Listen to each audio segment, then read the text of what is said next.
This podcast episode is sponsored by Geekdom, San Antonio's entrepreneurship hotspot and co-working space. Whether you need one-time recurring office space or event space, Geekdom has it all. Use code SOCIALBUTTERFLY when signing up for a membership to receive $25 off of monthly memberships. Welcome back to Unapologetically Visible, the podcast for high-achieving Latina and women of color founders who are done being the best-kept secret. I'm your host, Christina Olivarez, award-winning leadership and visibility coach, TEDx speaker, and founder and CEO of the Social Butterfly Gal and Hustle and Socialize. I can't believe that I am 3 weeks away from celebrating the 1-year anniversary of this podcast.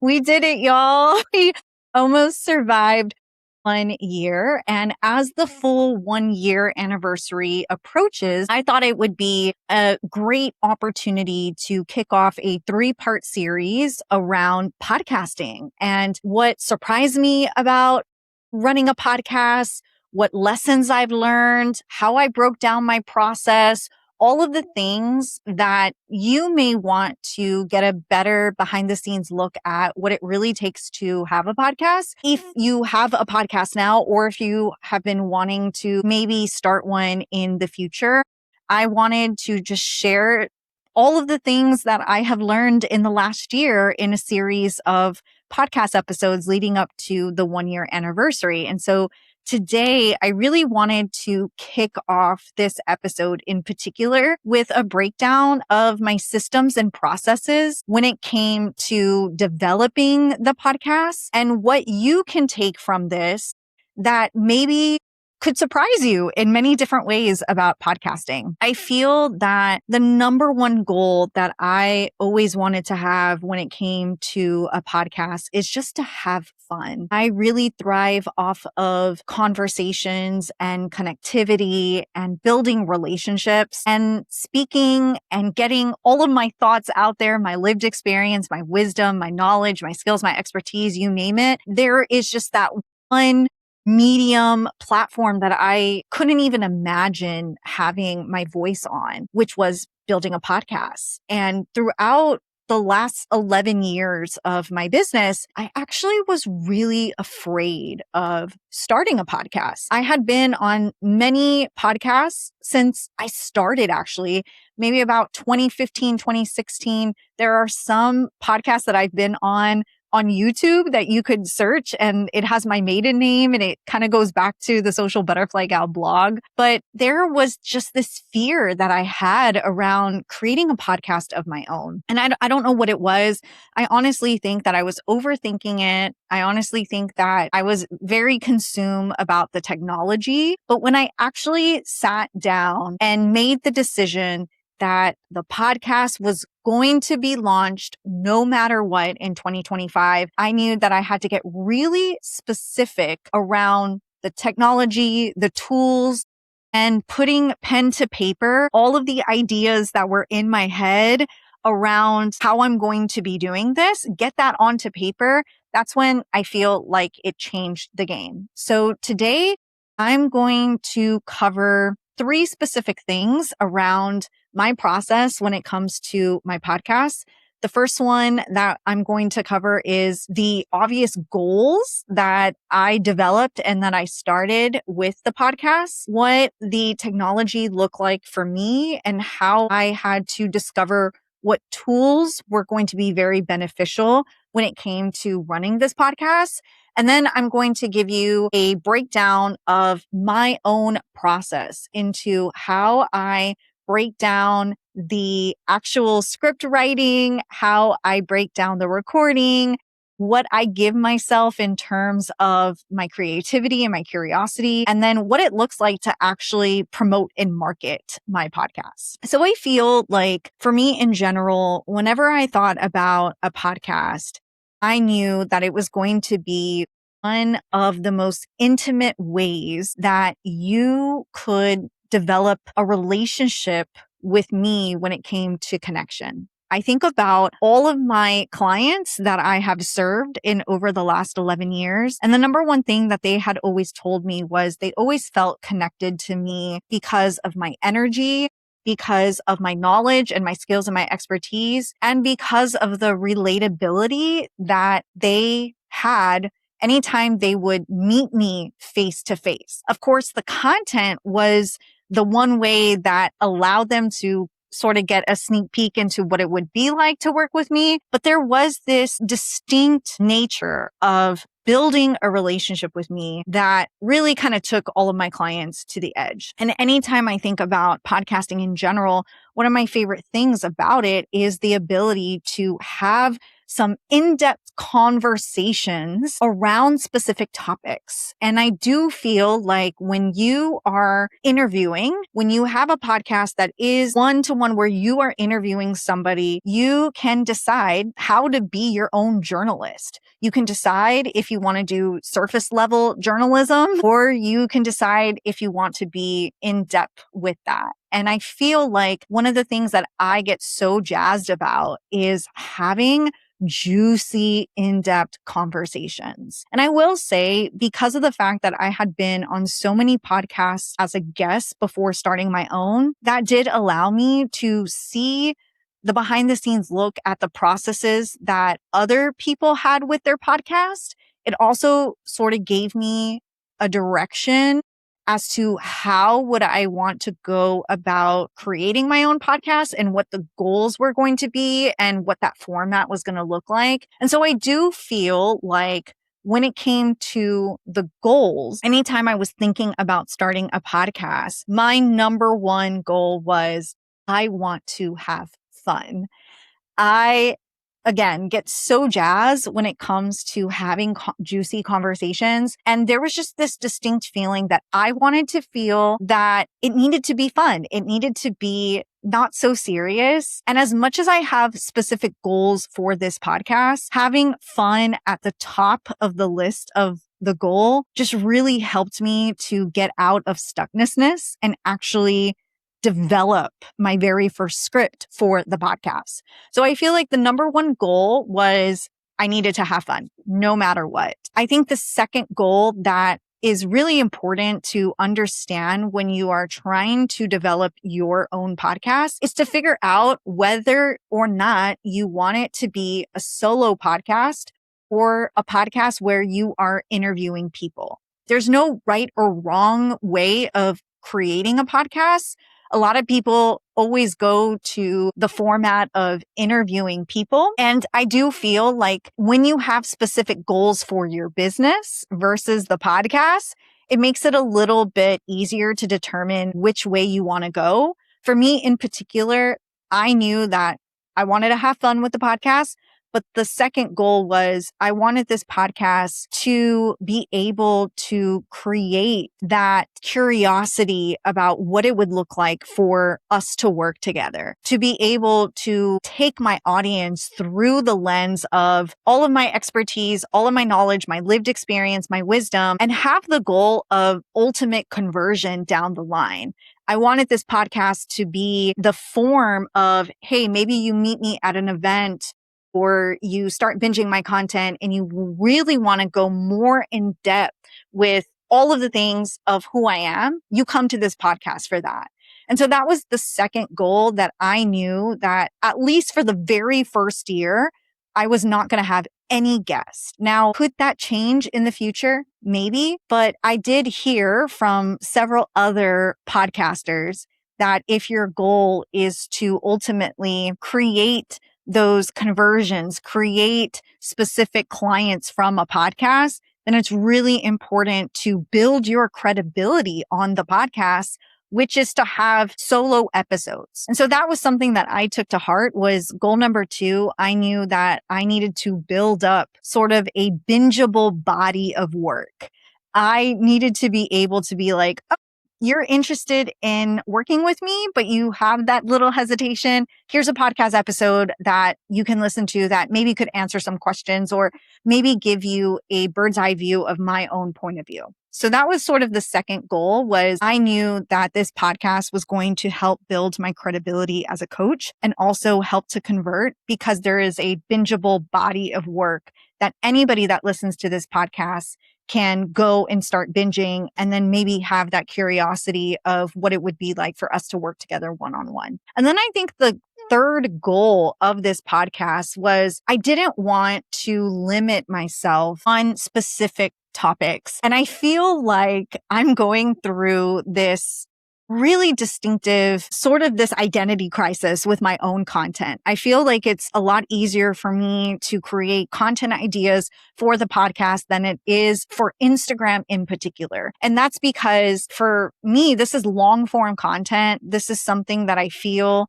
is very beneficial when it comes to, again, the coaching, but I didn't want to have any topic off limits. And so just trying to find the balance between the fun, the credibility, the conversion aspect of it, but also going back to some of the conversations that I have with my clients or with colleagues and friends and potential customers, thinking about what do they need to hear. And something that I always put at the forefront of this podcast is I want to be inside your head. I want to always have episodes where you might be thinking, gosh, Christina, like, were you in my thoughts? Were you reading my journal? And in fact, I think it's so beautiful because throughout the last year, there have been some episodes where some of you have sent me DMs saying like, were you reading my journal? Were you reading, private messages? And it's just so beautiful to know that I'm exceeding that goal. I am always wanting to have episodes where I might challenge you, where I might spark some creativity or curiosity, or I want to be able to just have a different point of view and a different way of maybe thinking of specific topics. And so no topic is sort of off limits. I always just look at what are the experiences that I'm having? What are the experiences that my potential customers are having? And in those conversations, when I think about things that we don't say out loud, how can I convey that through this podcast? And so those are the three main goals that I had when I made the decision to start the podcast. Number one, have fun, have so much fun. Number two, the goal of the podcast is to build my credibility and for conversion. And number three, no topic is off limits. And I feel like if you are somebody who is thinking about starting a podcast and you don't even know where to begin, that has been a really great rubric that I feel has done an incredible job for me when it came to this podcast, because there was a lot of times before where I was just like, shit, I don't even know what I would talk about. And I think so many of you have said the same things when you think about podcasts. So having your goals, again, number one is so important before you start getting started with it. And then number two, I think, like I've always said, the biggest hesitation for me around launching my podcast was the technology. There were so many things that I did not know and that I cast sort of judgment around. So immediately the first thing came to mind is I was so hesitant of starting a podcast because I was really afraid of the technology. I didn't even know what equipment I was going to need. I didn't really know how to go about recording things. Sometimes I would think that you would just record it on Zoom, which you can. I know some people have podcasts that are just recorded on Zoom and the audio goes up on YouTube. You can do it however you want. But I think what really made a huge difference for me was my co-working space. Shout out to Geekdom. They are sponsors of this podcast. But what really helped was they have this super cool recording studio here inside of Geekdom on the third floor, which really sort of made it a little bit easier. So if there's one piece of advice that I could give, I would say to look for potential co-working spaces or office spaces that have recording studio. But at the end of the day, don't let that stop you from starting. You could always run it in your living room. You could always run it in your closet. You could always, go somewhere. And I've seen some people like record podcast episodes in their office. Don't let that stop you from starting or continuing a podcast. But I do feel like for me, it was a lot easier to sort of get over the technology hump because of the fact that they have microphones and they have lights. And I could just come in when I am here at my co-working space to record episodes. So the technology that I use or the software that I use is really simple, to be honest. The main software that I use for all of my recording is Riverside FM. It has been the best software that I can think of. And I'm not saying that because they pay me to, although they could, but I just feel like whenever I was talking to specific podcasters, they would always tell me Riverside FM is really great. And I think one of the things that I love about it the most is they started to incorporate AI tools into the fold, which allow for me to edit very quickly.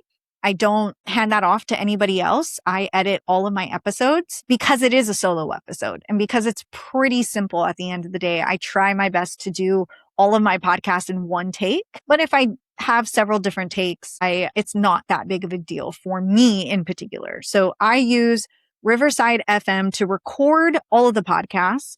My hosting site is Acast. I, again, started to ask questions from other podcasters of what hosting site they use. And I was referred to Acast by several colleagues of mine. And so I just went with that.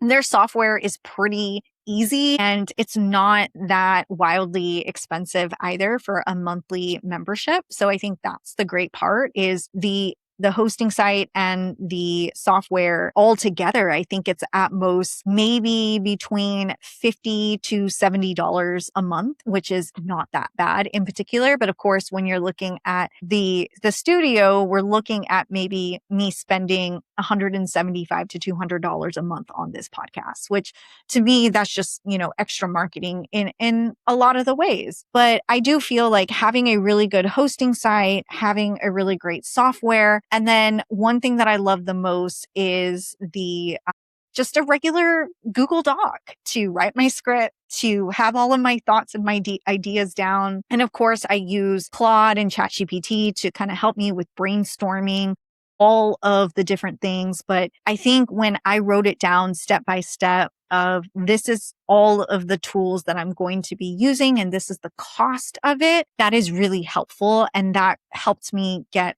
the hesitation out of myself. But I think what really helped me in particular was I just started. I had been waiting for so long. I think last year I kept saying, okay, I'm going to launch my podcast on my 34th birthday because it was, my birthday.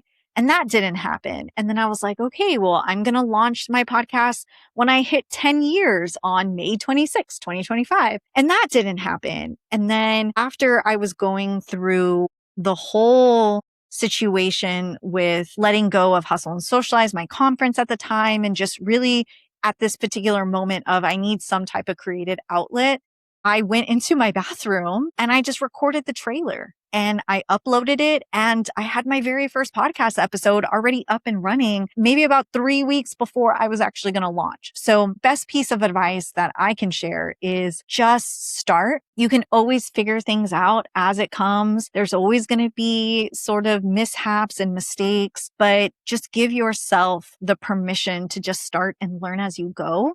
That's going to be very beneficial. So technology, again, my favorite is number one, your hosting site. So I use Acast. Number two, I use Riverside FM as my recording platform. Number three, I have my beautiful co-working space, Geekdom San Antonio, that has a podcast studio that I record off of, but you can always record in your home. Don't let a studio stop you from recording. Just have really great microphone and the ability to have a script and read off of the script or take notes if you have. I use a Google Doc, and that is sort of my plethora of podcast softwares and tools that I use, of course, with Claude and ChatGPT to help me brainstorm and to kind of help me formulate a outline. And then I think the most important piece of the puzzle that there is to figure out how you are going to develop a really great process for writing the script and creating the script, to recording, to editing. I think that's where a lot of people sort of get a little lost in the sauce of creating episodes and podcast episodes, I do feel like it is a lot more efficient when you are doing solo episodes because you only have to worry about you, yourself, and yourself, really.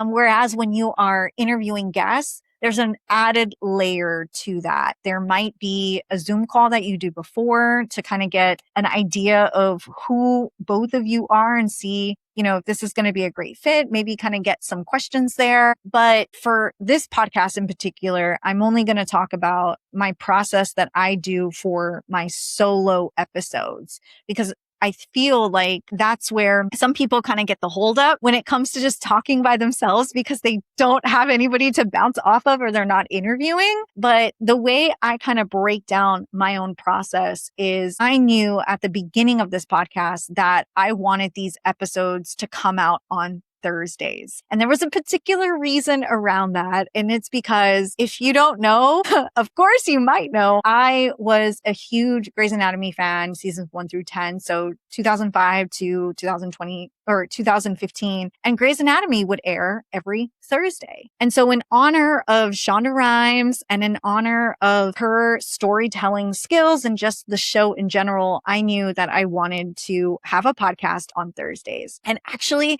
that really worked so well with my process because I always think about the beginning of the week. And for me, beginning of the week where I feel most creative is on Monday. And so I divided my processes into 3 different buckets. Number 1, first is like the creative bucket. That's all of the choosing, the selections, the script writing. And then number 2, the actual recording and editing. And then number 3, the promotion aspects of it. So number 1, which is the creation of it, I do all of that on Mondays. I carve out a good, I would say a good 3.5 to 4 hours of my Monday to select the topic that I'm going to talk about, to write the script. I try to do episodes that are around 15 minutes to 30 minutes. And so I really try to get my script down into that format. I think the average length that I've done is maybe 20 minutes. So I write the script beforehand and then I come in here into the studio from 12 to 2 p.m. Central Time to record. And I think this process works really well for me because on Mondays, that's when I'm sharp. That's when I feel really good. That's when I feel my most creative self. I'm bouncing off of things. I always look at analytics to kind of see what episodes have hit with certain people and if I want to double down on specific topics that were in that episode. But I just feel like Monday is such a great creative process for me that allows me to write the script and record. And I don't do anything else after I record. Once this episode is done, I'm not going to touch it. We're just kind of leaving it there. But Mondays is like my creation day. And then the second process of that is the editing day. I choose to do that on Wednesdays. That is right the day before it airs. And I feel like I do that because it allows me to kind of be very alert and attuned to what's coming up in the next day. And so on Wednesdays, again, I carve out a good maybe 90 minutes to 2 hours to where I'm just going to edit the episode. I think one thing that I said in the beginning of this is the AI tools from Riverside are amazing. You can just click one button and it deletes all of the pauses. There's another button that will get rid of filler words. There's another button that if you mess up, anytime I mess up, I always say a specific word and that kind of triggers one of the other buttons to let me know where I need to cut. And so I really kind of just use those AI tools to help me edit the episode. And then I listen to the episode in its entirety because even though we've got AI tools, sometimes you never know, it can mess up, which there have been times where I was a little bit in a rush and I forgot to listen to the episode fully. And there's a couple of episodes where you will hear me say that code word to get rid of certain things. And you know what? At the end of the day, you can't be a perfectionist. You just got to roll with the punches. But Wednesday is always the best day for me to do the editing.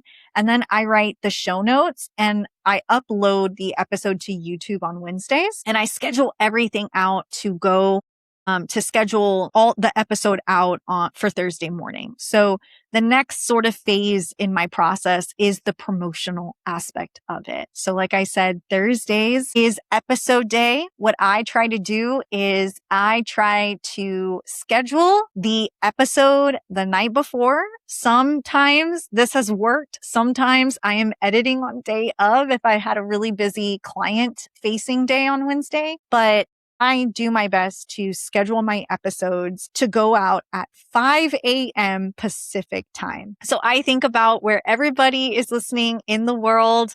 I think about commuter time. I think about if you're just waking up and you're having your morning breakfast, or if you're getting dressed, you're commuting, where would you want to listen to episodes? And I think about like, all right, if we're going to schedule it, we're going to schedule it for 8 a.m. Eastern, 5 a.m. Pacific time, and think about like how people are just consuming and binging the episode. And so I schedule it out, and then it's rock and roll with promotion. So for me in particular, I have specific platforms that I'm going to do promotion on. So the first piece of promotion that I do is obviously my newsletter.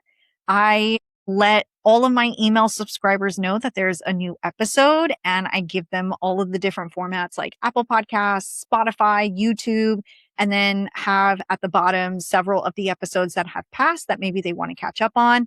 And I do the same thing on LinkedIn. So I put the transcript of my podcast into a LinkedIn article, and I link the episode in there so that it could be a really great LinkedIn article for my LinkedIn connections. And if they want to go binge the actual episode, they could do so throughout the LinkedIn article. And that really also helps for SEO purposes when you have a LinkedIn article that's really similar to the podcast. And then, of course, I post on all of my social media. So Facebook, Instagram, Threads, you name it.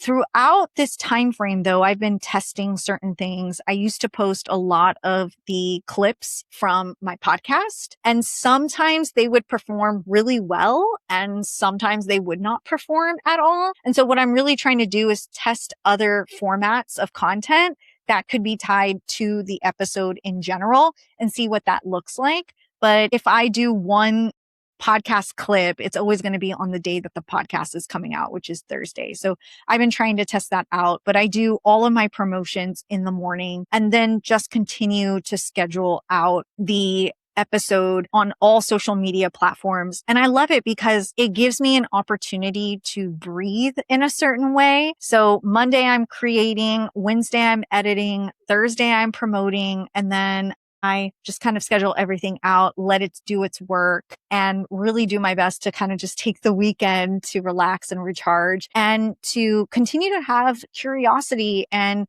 conversations with certain people. Some of the best podcast ideas have sparked because of conversations. And I think about that with my clients. I think about that with my colleagues. And I just think that always having sort of a running list of on your notes app of like conversations that you're having that are like, oh my God, this would be a really great podcast episode. I think that in particular is really helpful. So I hope that this episode really helped you when it came to the goals that you might have with a podcast. Maybe it's to tighten your podcast up a little bit more or to launch a podcast. I hope this helped with the tools and all the softwares that you need.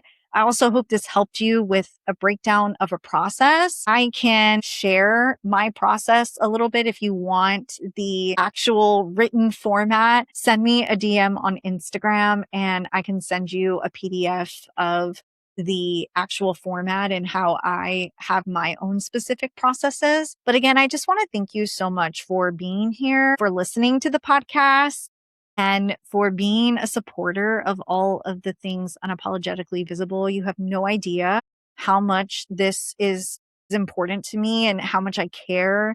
And I just want to thank you from the bottom of my heart.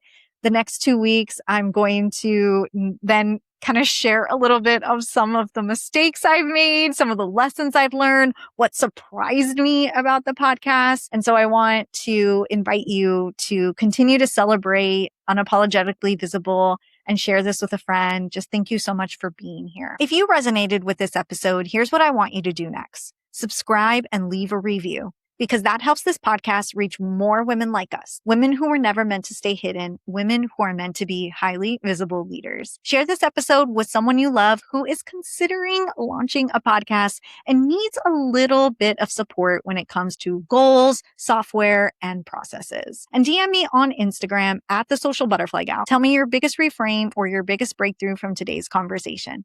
And if you're feeling the call to go deeper, to recalibrate your personal brand, leadership, and your visibility, I would love to support you through one-on-one coaching. You can find the coaching information and offers in the links in the show notes below, or send me a DM with the word coaching, and I will personally walk you through what offers are in alignment with your current season and what it looks like to step into this next era with clarity, confidence, and unapologetic authority. Thank you for being here. Thank you for listening and for all of the shares and reviews. Remember this, you didn't come this far to play safe. You came here to be unapologetically visible. I'll see you next week.